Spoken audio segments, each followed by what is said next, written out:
Assalamu alaikum. You're watching Views and News, and I'm Faisal Rehman, live from our Islamabad studios. Today, we'll be talking about this ongoing trade war between China and the United States of America. As we all know that when we talk about the overall policy of the current American administration, that's pretty hostile towards most of the nations, including Russia, Turkey, Iran, Pakistan, North Korea, whether it's NATO, European Union. You talk about Mexico, you talk about Canada, you talk about NAFTA, you talk about the list goes on and on and on. The interesting part is that a lot of people do believe that the current tussle between these two countries is going to lead somewhere, and that could be a problem for the overall global economic growth. If you look at the bilateral trade between the two countries, they plan to take it up to $500 billion. Currently, there are tariffs initially on $50 billion worth of exports from China to USA, and later on another 200. And the Chinese have done the same. Now, those tariffs, I mean, obviously that means that more price as far as the products are concerned. So a lot of impact on the consumer. As we all know that the American overall economy is based on consumerism. 2/3 of their economy practically is based on this particular point. Second is about the midterm elections in the United States of America on the 18th of November. That means that in another couple of months, what we're going to witness that there's going to be a lot of pressure on Donald Trump. But let's see where it leads.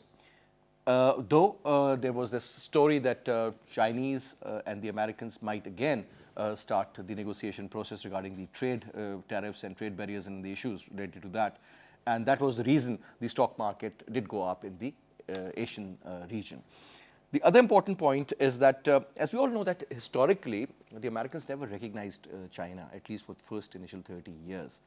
Then when Nixon was in power in 1972, that was the breakthrough, and obviously Pakistan played a very, very important, vital role in that.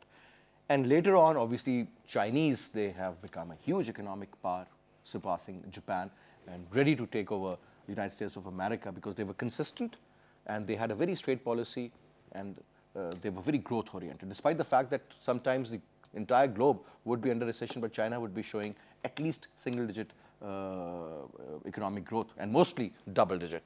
So that was their strength. The economic model of China, obviously, that was pretty good when you look at that particular region and the way they have grown as far as the technology is concerned, human capital is concerned, look at the amount of reserves they have, the kind of trade they are into, the kind of manufacturing, and they have set a very, I would say, great standard when it comes to cost of doing business and also economy of scale. I mean, that is the key. Moving on. Now, where exactly this New World Order, so-called the New World Order, is heading? A lot of problem in the region when it comes to Afghanistan. Obviously, the military of the United States of America is there. They've invaded Afghanistan 17 years ago, and it has a lot of impact not only on Iran, in the Central Asian states, in Russia, China, Pakistan, but otherwise also. So this is a very huge potential area for economic growth, but as they say that the individual countries do not grow, the regions grow. So the Chinese, from 60s, they had this idea in their mind about what we call now OBO, to go west, to have rail links, to have road links, to have oil pipelines, and to do trade. Now, about a few months ago, we were reading a story, and it said that they've been able to reach London, UK, from China in 14 days, 2 weeks, all the way up north, and then taking the Siberian route towards the west. So miracles are happening. As far as CPEC is concerned, the Chinese have planned to invest around 70 to 80 billion US dollars, but the entire globe was not even ready to invest 1 million in Pakistan. Even the local investor was so shy. Things are improving. But two major hurdles. One is United States of America, second is India, creating a lot of problems, a lot of pressure on Pakistan. And obviously, they do understand that this is going to be a giant leap for the regional countries, especially Pakistan and China. So a lot of issues regarding that also. Where is this going to head? Where is it going to lead? Another top story, I think we should also talk about that also before I introduce you to our guest. That was about a meeting between the Russian President Vladimir Putin and the Chinese Prime Minister Xi Jinping. And they've also exchanged a variety of ideas, but they've also said that these two countries, as far as their bilateral trade is concerned, instead of using dollar, they'll be using their own currencies. I'm not saying 100%, but to a certain percent, they have to negotiate on that. So what sort of an impact that is going to have on dollar? because the greenback currently is such a strong currency that every global transaction takes place in dollar. So where are we heading? What sort of an impact it's going to have in Pakistan? Where are we currently? And if this entire concept is materialized in its true sense, where will it be let's say, another 10 years from now? To talk about this, we have with us in our studio. On my right is Ambassador Tajammul Altaf Saab, a senior diplomat, has also served in China, in Europe, and in Africa, and in Asia as well. Sir, thank you very much. We also have with us Bashir Wali Mohammed Saab. Mohammed Saab has served as an ambassador in Sri Lanka, has also been the former head of Intelligence Bureau. Sir, thank you very much. And we have with us Kamar Shima Saab, a known analyst, a columnist, a writer, political commentator. So thank you very much. First of all, sir, let's start off from you, sir. Since you have been to China, and you were earlier mentioning that your first assignment as a diplomat was in China. Now, sir, China then and China now, it's a different ballgame. The way they have shown this progress and the way they have achieved their goals, their targets, and their objectives, it's an unbelievable success story, sir. Now, sir, is it the future all about China, or the dominance of the Americans would remain the same? Because at times we think that technology rules the world, sir, and we can't undermine the strength and the overall impact of the American policy on this globe. So your take. Bismillahir Rahmanir Rahim. At the outset, let me take this opportunity, Mr. Faisal Rehman Sahib, for providing me this opportunity. And through you to also my thanks to PTV World for giving me this invitation to be with you this evening, talking about a very important subject, US, China, tussle and new emerging world order. And you asked me about my experiences in China. I was in China from 1985 to 1990. That was the time when China, during Deng Xiaoping's era, had started to emerge on the world scene as a very important country. As you know, Deng Xiaoping started with 4 modernizations, and his policy was opening to the outside world and building socialism with Chinese characteristics, and then bringing Chinese nation closer to the world. He did it amazingly well. And the result of that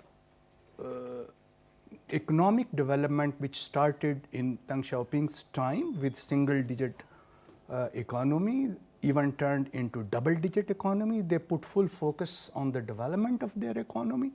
And over a period of time, they gradually came to a stage where now, during Xi Jinping's era, they are talking about being the second economy in the world, and of course, seriously attempting to reach #1 world economy in the next 15 odd years, around say 2030.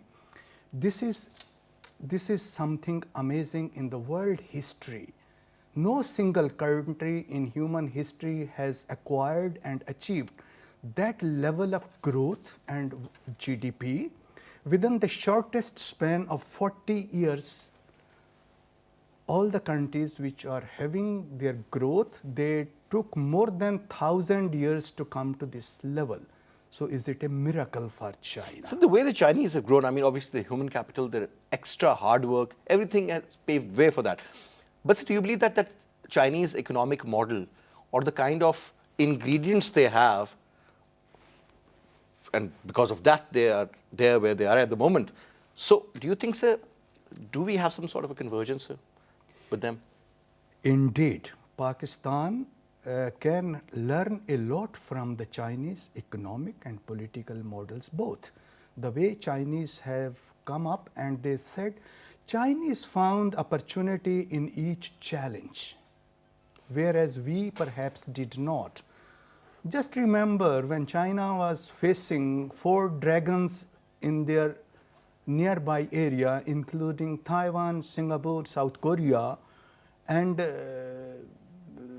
Hong Kong, and they were apprehensive of having something good in their own economy, but they turned over the page and they came up so successfully.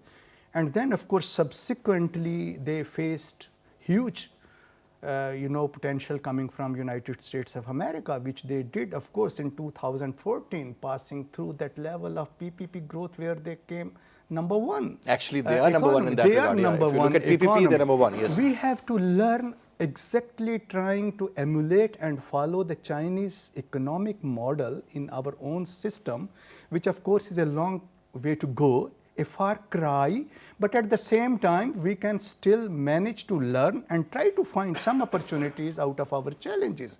And what Chinese did, when Deng Xiaoping came to power and he was talking to his political and economic advisors, and he asked them how much we are spending on defense, and reply was 4.5% of our GDP. And Deng Xiaoping said, please immediately cut it down to 1% of GDP. Put full focus on economic development of this country, and stage number 1, 2, 3, and once we acquire that level of growth, then gradually build your defense in such a way that in the next 5-10 years your economy grows at you increase it to 1% to 1.5% and 2%. Eventually. Eventually. And Chinese did the same. So practically what you're saying is, sir, that they did a remarkable job, but their main concern was the economic growth, not the defense. And now China is also not only an economic giant, I would say, as far as the military is concerned, Mohammed Saab, Chinese are far out. I mean, look at the technology they've acquired. This is some sort of an indigenous technology also from the Chinese. In certain areas, they're very superior. Look at the kind of jets they're making. They've started making the aircraft carriers. They're making ballistic intercontinental ballistic missiles. I was reading a story also, Chief Sab, that the Chinese, they've actually developed a missile that can nuke any city and that can also sink any aircraft carrier also. So they are moving in that direction. Now, so Mohammed Saab, over to you, sir. But at the same time, the role of China, though they were silent observers, they would watch and they would wait and then they would consult and then they would take a decision. This was their, approach towards any decision-making process. Now, sir, look at the current situation, 2018. Americans are here for good, sir, in the region. Don't you think that this presence of the US troops in the form of military or contractors or drone operators or you name it, is actually the real problem in the region, sir? Because they had a couple of objectives on which they invaded Afghanistan. One was elimination of Al-Qaeda, they did it. Second was about capturing or killing of Osama bin Laden, they did that too. But now, again, when you look at the approach of the Afghan Taliban, since you also know the area well, you have served there, you belong to that area, that their approach is just like they're hanging.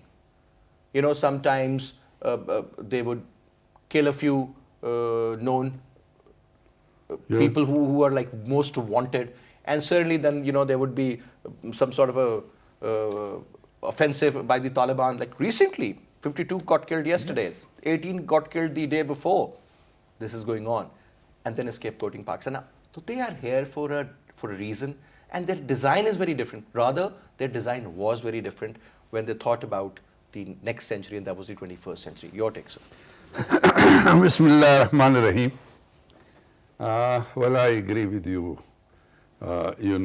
What they are saying, actually, that is not their design.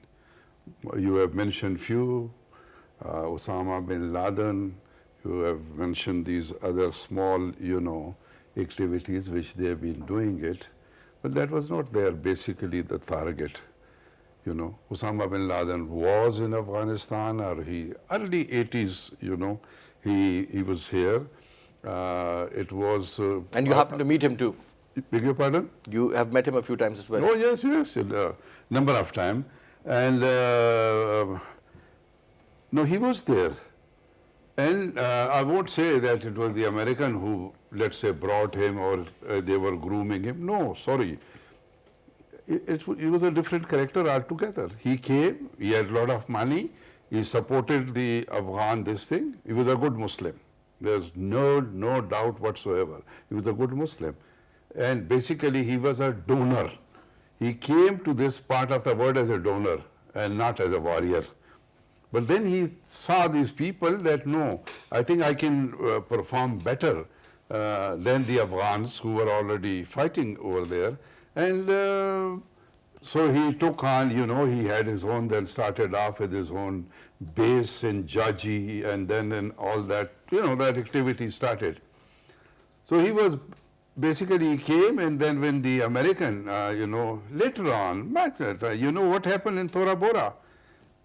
Well, I've met, I think, more than a dozen commanders of that area. I know them. Every inch of Tora Bora was bombed. When Bush said they will smoke them out, so they were ready to smoke them out. How he got away, let's say. So it's a very big question mark. George, not Bush, Mr. Clinton, sitting in America, he talks the policy matter that Afghanistan and Osama bin Laden has done this, Osama bin Laden, Osama bin Laden, all that. And a very important meeting, you're going to be. But that is what was the past was about. But still, currently, when we look at the American presence, obviously, I mean, if they have a design, that means to keep a check on Iran, Russia, Central Asian countries, China, Pakistan. So that is the heart where they're sitting. So they are here for a design. So is it because they also want to put a very strong check on the Chinese design to sort of, pay way into Europe or Middle East or elsewhere in Asia? Designed right at the time when even they came initially. Okay, when they came initially, it was not what they told the world. Okay, that we have come for this. No, they came, of course. This was one of their objectives. Their basic objective was, and their basic objective is, again, to stay in Afghanistan. They would like to, although they can't stay. Let me again tell you that. Sir, we have been saying this for the last so many years that they will need. It's been 17 years. Look, in the history of nation, what we are seeing and what is happening is a different story. It takes time. It takes years. It takes decades. It takes centuries.